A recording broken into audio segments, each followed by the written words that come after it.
ಜಮಖಂಡಿ ಉಪವಿಭಾಗ ಆಸ್ಪತ್ರೆಗೆ ದಿಢೀರನೆ ಭೇಟಿ ನೀಡಿದ ಜಿಲ್ಲಾಧಿಕಾರಿ ಸಂಗಪ್ಪ ಎಂ ಅವರು ಆಸ್ಪತ್ರೆಯ ವೈದ್ಯರನ್ನ ಹಾಗೂ ಸಿಬ್ಬಂದಿಗಳನ್ನ ತರಾಟೆಗೆ ತೆಗೆದುಕೊಂಡ ಪ್ರಸಂಗ ನಡೆದಿದೆ.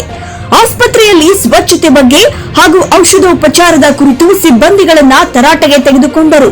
ಎಬಿಆರ್ ಅವರು ಮುಖ್ಯ ದ್ವಾರ ಬಾಗಿಲಲ್ಲಿ ಕುಳಿತುಕೊಳ್ಳಬೇಕು. ಬಂದ ಸಾರ್ವಜನಿಕರನ್ನ ಸ್ವಾಗತಿಸಿ ಅವರನ್ನ ಯಾವ ವೈದ್ಯರಿಗೆ ಭೇಟಿಯಾಗಬೇಕೆಂದು ತಿಳಿಸಬೇಕು ಎಂದು ಅಧಿಕಾರಿಗಳನ್ನ ತರಾಟೆಗೆ ತೆಗೆದುಕೊಂಡರು. ಆಸ್ಪತ್ರೆಗೆ ಬಂದ ವಯೋವೃದ್ಧೆಯು ನೆಲದ ಮೇಲೆ ಕುಳಿತಿರುವುದನ್ನ ಕಂಡ ಜಿಲ್ಲಾಧಿಕಾರಿ ಸಾರ್ವಜನಿಕರಿಗೆ ಕುಳಿತುಕೊಳ್ಳಲು ಆಸನಗಳ ವ್ಯವಸ್ಥೆ ಮಾಡಬೇಕು, ಮೇಲ್ಭಾಗದಲ್ಲಿ ಬಿಸಿಲಿನಲ್ಲಿ ಹಾಗೂ ಮಳೆಗಾಲದಲ್ಲಿ ಸಾರ್ವಜನಿಕರಿಗೆ ತೊಂದರೆ ಆಗದ ಹಾಗೆ ಸೂರಿನ ವ್ಯವಸ್ಥೆ ಮಾಡಬೇಕೆಂದು ಖಡಕ್ ಆಗಿ ಎಚ್ಚರಿಕೆಯನ್ನ ನೀಡಿದ್ದಾರೆ. ಆಸ್ಪತ್ರೆಯಲ್ಲಿ ಎಷ್ಟು ಜನ ಕಾರ್ಯನಿರ್ವಹಿಸುತ್ತೀರಿ? ವೈದ್ಯರು ಎಂದರೆ ದೇವರು ಎಂದುಕೊಳ್ಳುತ್ತಾರೆ, ನೀವು ರಾಕ್ಷಸರು ಆಗಬಾರದು ಎಂದು ಎಚ್ಚರಿಕೆಯನ್ನ ಕೊಟ್ಟಿದ್ದಾರೆ. ವಿಸಿಟ್ ಬಂದಿದ್ದೀನಿ, ಶಾಲೆಗೆ ಭೇಟಿ ನೀಡಿದ್ದೀನಿ, ಸ್ಟೇಡಿಯಂ ವಿಸಿಟ್ ಮಾಡಿದ್ದೀನಿ, ತಹಸೀಲ್ದಾರ್ ಆಫೀಸ್ ಮತ್ತು ಸಹಾಯಕ ಆಯುಕ್ತರ ಆಫೀಸ್ ವಿಸಿಟ್ ಮಾಡಿದ್ದೀನಿ. ಹಾಗೆ ಹಾಸ್ಪಿಟ್ಲ್ MCH ಹಾಸ್ಪಿಟ್ಲಿಗೆ ತುಂಬ ಬಂದಿತ್ತು, ಅದನ್ನು ಕೂಡ ಪರಿಶೀಲನೆ ಮಾಡಿದ್ದೀನಿ. ತುಂಬ ಚೆನ್ನಾಗಿ ಕೆಲಸ ಮಾಡ್ತಾರೆ.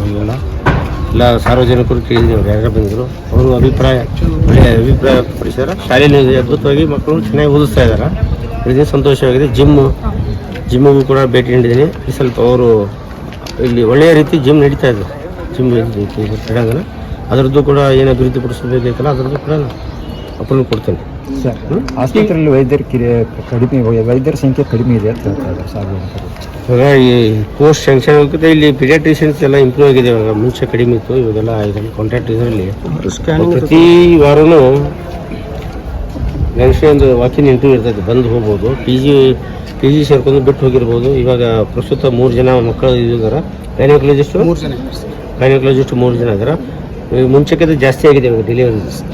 ಬಟ್ ಯಾವುದು ಹೊರಗಡೆ ಯಾವುದು ಬ್ಲಡ್ ಟೆಸ್ಟ್ ಎಲ್ಲ ಇಲ್ಲೇ ಮಾಡ್ತಾರೆ. 42 ಇದು ಏನಿರಲ್ಲ, ಚೆಕ್ಸ್ ಇದಲ್ಲ, ಹಿಮೋಗ್ಲೋಬಿನ್ ಆಗಿರಲಿ, ಬೇರೆ ಲಿವರ್ ಫಂಕ್ಷನ್, ಕಿಡ್ನಿ ಫಂಕ್ಷನ್ ಎಲ್ಲ ಕೂಡ ಇಲ್ಲೇ ಮಾಡ್ತಾರೆ.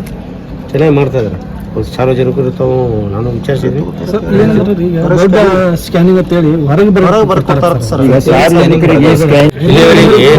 ಡೆಲಿವರಿಗೆ ಆ ಥರ ನೀವು CT ಸ್ಕ್ಯಾನ್ ಅಷ್ಟು ಅವಶ್ಯಕತೆ ಬರೋದು.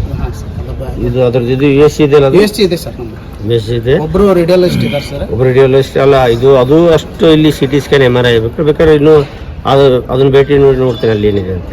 CT ಸ್ಕ್ಯಾನ್ MRI ಸ್ಕ್ಯಾನ್ ಇಲ್ಲಿ ಸರ್ ಅಂಥದ್ದು ಅವಶ್ಯಕತೆ ಬಿದ್ದಾಗ ನೀವು ಅವರು ಹೊರಗೆ ಬರೆದು ಕೊಡುವಂಥ ಅವಶ್ಯಕತೆ ಇರ್ತೈತೆ. ಅಂಥದ್ದು ಅವಶ್ಯಕತೆ ಬಿತ್ತು ಸಂದರ್ಭ ನೋಡಿ ರೆಫರ್ ಮಾಡ್ತಾರೆ ಜಿಲ್ಲಾ ಆಸ್ಪತ್ರೆ ಅಥವಾ ತಾಯಿ ಮಕ್ಕಳಿಗೆ 40 ದಿವಸ ತನಕ ಅವರ ಆರೈಕೆ ಮಾಡ್ಬೇಕು ಸರ್ಕಾರ. ನೀವು ಹೊರಗೆ ಬರೆದು ಕೊಟ್ಟರೆ ಅದು ರೂಲ್ ತಪ್ಪುತ್ತಿಲ್ಲ ಸರ್. ಅದು ಅಲ್ಲಲ್ಲ, ಒಂದು ನಿಮಿಷ ನೀವು ದಯವಿಟ್ಟು ಅರ್ಥ ಮಾಡ್ಕೊಳ್ಳಿ.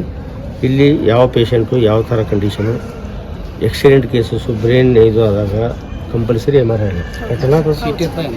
CT MRI ಮಾಡಬೇಕಾಗತ್ತೆ. ಈ ರೂಟೀನ್ ಪೇಷಂಟ್ಸಲ್ಲಿ ಈ ಥರ ತಾಯಿ ಮತ್ತು ಮಕ್ಕಳ ಆಸ್ಪತ್ರೆಯಲ್ಲಿ ಆ ಥರದ ಅವಶ್ಯಕತೆ ಇರೋದು. ಒಂದು ಜಿಲ್ಲಾ ಆಸ್ಪತ್ರೆಯಲ್ಲಿ ಕೂಡ ಅದು MRI ಮಾತ್ರ ಇದೆ. CT MRI ಇವಾಗ ಫಂಕ್ಷನಲ್ ಆಗಿದೆ. ಬಟ್ ಇಲ್ಲಿ ತಾಲೂಕು ಮಟ್ಟದಲ್ಲಿ ಇನ್ನೂ ಆಗಿಲ್ಲ. ರೇಡಿಯೋಲಜಿಸ್ಟು ಇದ್ದಾರೆ. ಬಟ್ ಮುಂದಿನ ದಿನಗಳಲ್ಲಿ ಏನಿದೆಯಲ್ಲ, ಆಯುಷ್ಮಾನ್ ಭಾರತದಲ್ಲಿ ಅವ್ರ ದುಡ್ಡು ಏನು ಬರ್ತಾರೋ ಅದರಲ್ಲಿ ಇದು ಮಾಡಿಕೊಂಡು ಆಮೇಲೆ ಇದಕ್ಕೂ ಸರ್ಕಾರಕ್ಕೂ ಕೂಡ ಪ್ರಸ್ತಾವನೆ ಕಳಿಸಿ ಹೆಚ್ಚುವರಿ ಏನು ಬೇಕು ಅಂತ ಪ್ರಸ್ತುತ ಚೆನ್ನಾಗಿ ನಿರ್ವಹಿಸ್ತಾ ಇದ್ದಾರೆ. ಯಾವುದು ಇಲ್ಲಿ ಇರಲ್ಲ ಅದನ್ನ ಮಾತ್ರ ರೆಫರಲ್ ಮಾಡಲಿಕ್ಕೆ ಇಲ್ಲಿ ಹೈ ರಿಸ್ಕ್ ಅಂತಾರೆ. ಬಟ್ ಬೇರೆ ಖಾಸಗಿ ಡಾಕ್ಟರ್ ನಾರ್ಮಲ್. ಈಗ ಡೆಲಿವರಿ ಬಂದಂಥ ಪೇಷಂಟ್ ಹೆಣ್ಮಕ್ಳು ಅವ್ರು ಸೀರಿಯಸ್ ಇದೆ, ಇಲ್ಲಿ ನಮ್ಮಲ್ಲಿ ಆಗಲ್ಲ, ನೀವು ಬೇರೆ ಕಡೆ ಹೋಗಿರಿ ಅಂತ ಹೇಳ್ತಾರೆ. ಆದರೆ ಅದೇ ಬೇರೆ ಕಡೆ ಆಸ್ಪತ್ರೆಗೆ ಹೋದರೆ ನಾರ್ಮಲ್ ಡೆಲಿವರಿ ಆಗುತ್ತೆ ಅಂತ ಹೇಳಿ ಆ ಥರದ್ದು ನನಗೆ ಬಂದಿಲ್ಲ, ನನ್ನ ಗಮನಕ್ಕೆ ಬಂದಿಲ್ಲ. ಬಟ್ ಒಂದು 2 ಸತಿ ಫೋನ್ ಮಾಡಿದ್ರು, ಸಾರ್ವಜನಿಕರು ಫೋನ್ ಮಾಡಿದ್ರು.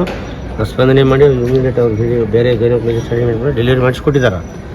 ವಿಷಯ ಈ ಕಮ್ಯುನಿಕೇಷನ್ ಗ್ಯಾಪಲ್ಲಿ ಏನಾಗಿರ್ಬೋದು. ಬಟ್ ಅದನ್ನ ಹೇಳ್ತೇನೆ ಅವ್ರಿಗೆ, ಆ ಥರದ್ದೆಲ್ಲ ಇದು ಹಾಸ್ಪಿಟಲ್ ರೆಫರ್ ಮಾಡೋದು. ಬಡವರು ಬಂದಿರ್ತಾರೆ. ಬಟ್ ಇವಾಗ ಸಾರ್ವಜನಿಕರಲ್ಲಿ ತಿಳಿದೀನಿ, ಇವಾಗ ಯಾರು ಆ ಥರದ್ದು ಯಾವುದು ಈ ಥರ ನೀವೇನು ಹೇಳಿದ್ರೆ ಅದನ್ನು ಯಾರು ಬಂದಾಗ ಸಂಡೇನೂ ಬಂದಿರಂತ, ಸಂಡೇನೂ ಡೆಲಿವರಿ ಆಗಿದೆ ಅಂತ ಹೇಳಿದ್ರು. ಓಕೆ.